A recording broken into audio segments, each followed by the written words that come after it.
नमस्ते, मी वंदना. पुन्हा एकदा माझ्या चॅनलमध्ये तुमचं सगळ्यांचं स्वागत. आपण 3 लेअरमध्ये ब्लाऊज कट कसा करतो तर ह्या व्हिडिओमध्ये पूर्ण बघा आणि कशा पद्धतीने आपण याची कटिंग करायची किंवा 3 लेअर म्हणजे कसं कटिंग, तर पूर्णच व्हिडिओ बघा म्हणजे तुमच्या लक्षात येऊन जाईल. आपण 40 साईजमध्ये ब्लाऊज कटिंग करतो कारण माझ्याकडे एवढा 40 साईजचे भरपूर ब्लाऊज आहे. कारण एकाच कस्टमरचे ब्लाऊज 4-5 होते आणि जर आवडलं तर भरपूर सारे ब्लाऊज आपल्याकडे त्यानुसार येऊन जातात. कारण एकाच कस्टमरने जवळजवळ लग्नाचे बरेचसे ब्लाऊज टाकलेले, तर बघू शकतात.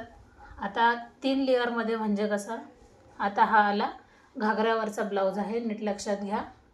घागऱ्याबरोबर हा एक पीस आलेला आणि त्याच्यानंतर हा एक पीस आलेला. आता आपण याला खोलून दाखवते मी तुम्हाला. याचा हा गळा आहे आणि याचा फ्रंट हा गळा आहे, तर याच्यानुसारच आपल्याला याची कटिंग करायची. तर आपण कशा पद्धतीने कटिंग करायची तर मी तुम्हाला ह्या व्हिडिओमध्ये नक्कीच सांगणार. आता ज्या वेळेस आपण जर याच्या अगोदर असा कपडा लावला तर ब्लाऊज हा हेवी जास्त होणार नाही किंवा जास्त दिवस टिकणार नाही. तर याच्या आतमधून पण आपण एक लेअर लावणार ही अस्तरची, म्हणजे आपला ब्लाऊज हा 3 लेअरमध्ये होतो. मग कटिंग पण आपली 3 लेअरमध्येच होणार. तर त्याच्या अगोदर आपल्याला जी कटिंग आहे ती होणार अस्तरवर कटिंग, तर ती अगोदर आपण करून घेऊ म्हणजे परफेक्ट अशी कटिंग होऊन जाते. आता सगळ्यात अगोदर आपण उंची घ्यायची. कस्टमरची उंची होती शिवून 14 इंच, शिवून 14 होते, तर आपण 15 इंचावर एक मार्किंग केली. एक लाईन आपण आखून घेऊ. आता आपण 6 इंच शोल्डर घेऊया आणि मोंड्यासाठी पण 6 इंचच घ्यायचे. 40चा चौथा भाग येतो 10 इंच. 10 वर आपण एक मार्किंग केली, त्याच्यामध्ये 2 इंच आपलं शिलाई मार्जिन झाले. आता अर्धा इंच आपण परत एकदा पाठीमागे आलो आणि नंतर वरून आपल्याला एक लाईन खाली आखून घ्यायची. 1.5 इंचावर आपण एक मार्किंग करायची पाठीमागच्या साईडसाठी आणि फ्रंट बाजूसाठी आपण 1 इंचाची. आता याला आपण जोडून घेऊया.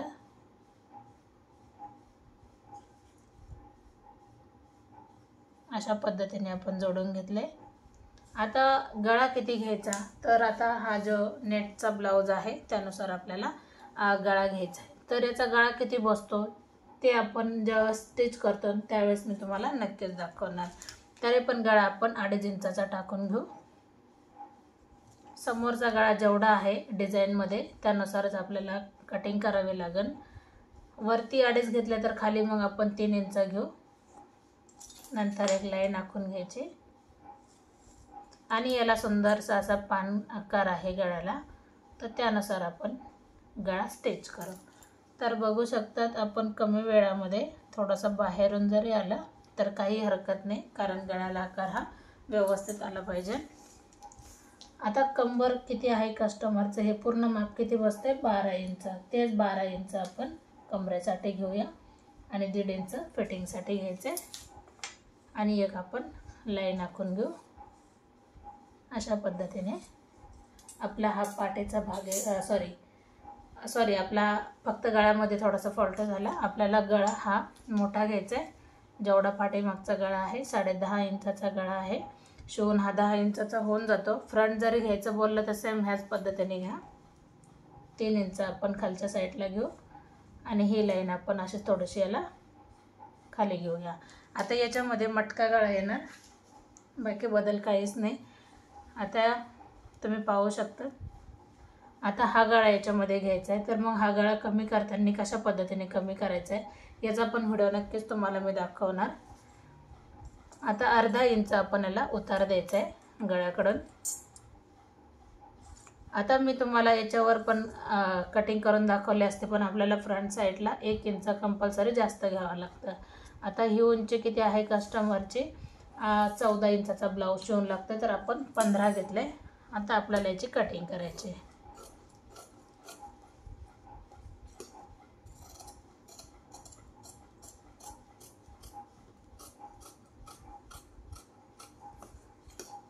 आता जसं आखून घेतले त्यानुसार आपण याची कटिंग केली. आता हेच माप आपण परत एकदा ठेवून घ्यायचे. जसं आहे तसंच आपल्याला त्याच्या अगोदर आपल्याला 1 इंचाची एक अशी लाईन आखून घ्यायची. एकसारखं पूर्ण जेवढी आपली उंची असेल त्यानुसार, कारण कस्टमरला अगोदरचा एक ब्लाऊज शिवून दिलेला एकदम परफेक्ट बसला आणि त्याच्यानंतर मग आपण हा त्यांचा दुसरा ब्लाऊज घेतलाय. आता याच्यानुसार पाहू शकतात, जसं आपण पाठीचा भाग कट केलाय तो पूर्ण याच्यावर टाकून घ्यायचा आहे. आता कडेने किती उरते ते लक्षात घ्या, जवळजवळ 1.5 इंच.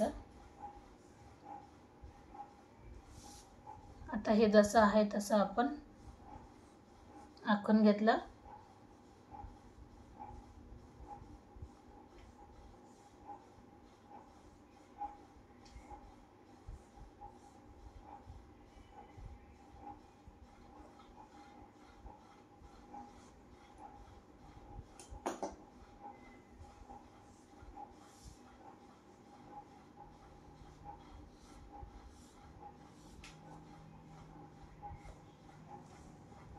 आता हे आखून घेतल्याच्या नंतर आपण हा पॉइंट इथं लक्षात घेऊन बाजूला करू.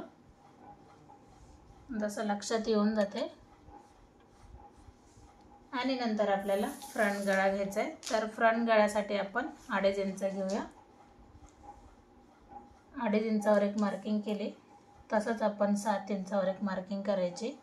जेवढा गळा असेल त्यानुसार गळ्याला आकार द्यायचा आहे.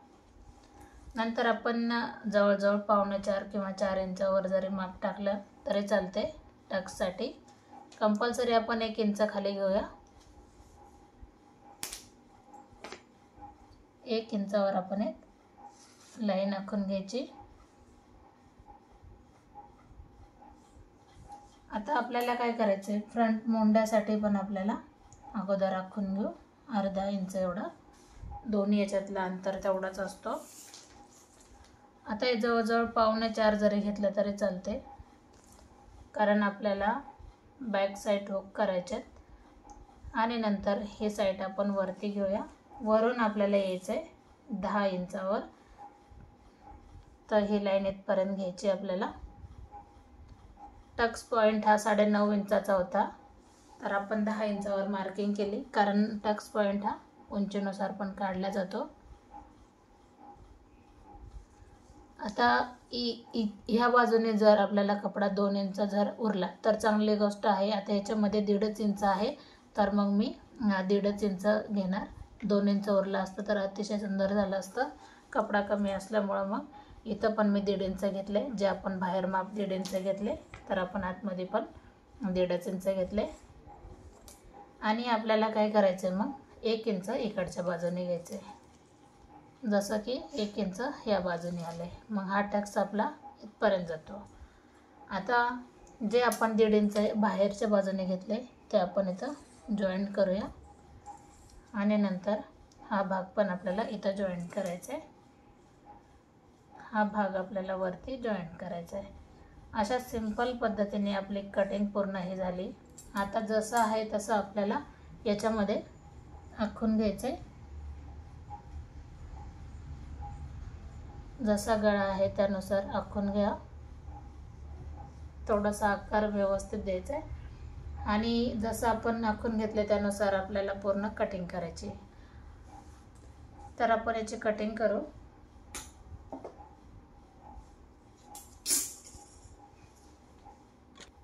बघू शकतात आपली आता कटिंग झाली. त्याच्यानंतर आपण जो 2 नंबरचा कपडा आहे याच्यावर आता आपल्याला कटिंग करायची, कारण आपल्याला सगळ्यात अगोदर बाहीची पण कटिंग याच्यामध्ये ॲड करायची. कारण ही गोष्ट लक्षात आली पाहिजे का ज्यावेळेस आपण पूर्ण कपडा यूज करतो तर आपल्याला बाही कटिंग पण काढायची आहे. आता जी बंद बाजू आहे तिकडून आपल्याला बॅक साईडने हुक आहेत, तर मग आपण हा जो फ्रंट भाग आहे गळ्याकडचा तो आपण इथं ठेवून घेऊ. बंद बाजूने जो हा पार्ट आहे तो आपण जसं ॲडजस्ट होईल त्यानुसार ठेवून घ्यायचा आहे.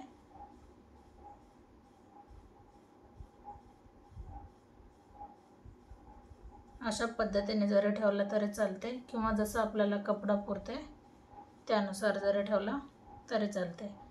आता इथं थोडंसं प्रॉब्लेम आला आहे, पण इथं जरी जॉईंट दिला तरी होऊन जाईल, कारण ब्लाऊज मोठा आहे। बाही पण आपल्याला अजून कट करायची, रिस्क घ्यायला नको, कारण घागरावरचा ब्लाऊज आहे हा।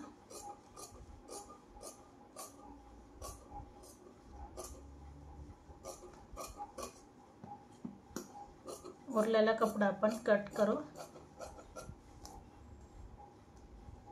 आणि त्याच्यानंतर हा जो पार्ट आहे तो थोडासा कडेने कट करू।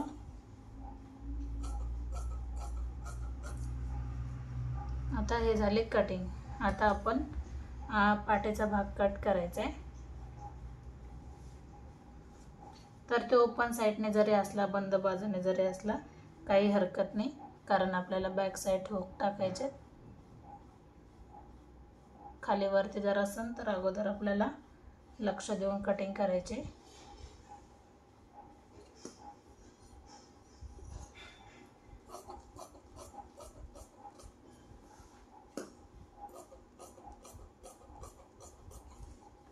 तर आपली खूप कमी वेळामध्ये ब्लाऊज कटिंग पूर्ण झाली। आता ज्यावेळेस आपण नेटवर कटिंग करणार तर ती एकदम परफेक्ट आपल्याला स्टिच आणि कटिंग दोन्ही पण काळजीपूर्वक करायचे।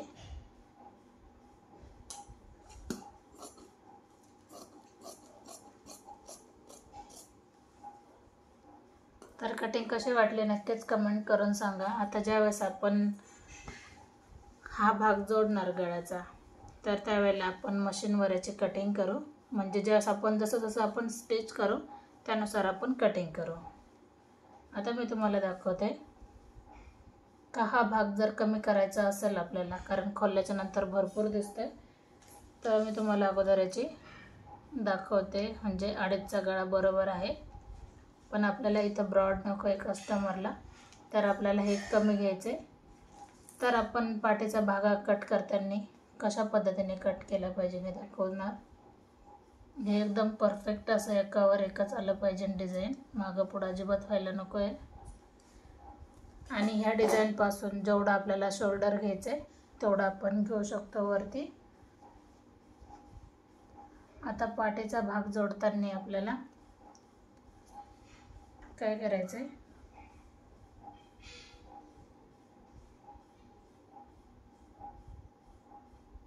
अशा पद्धतीने याची कटिंग करायची आहे। तर जसं आहे तसं त्यानुसार आपण कटिंग करू। जास्त पातळ असल्यामुळे कपडा कटिंग व्यवस्थित दिसणार नाही, तर मी तुम्हाला ब्लाऊज झाल्याच्या नंतर नक्कीच टाकणार। तर व्हिडिओ आवडला तर नक्की लाईक करा, शेअर करा, सबस्क्राईब करायला विसरू नका। तर पुन्हा भेटू आपण नवीन चांगल्या व्हिडिओमध्ये, तोपर्यंत नमस्ते।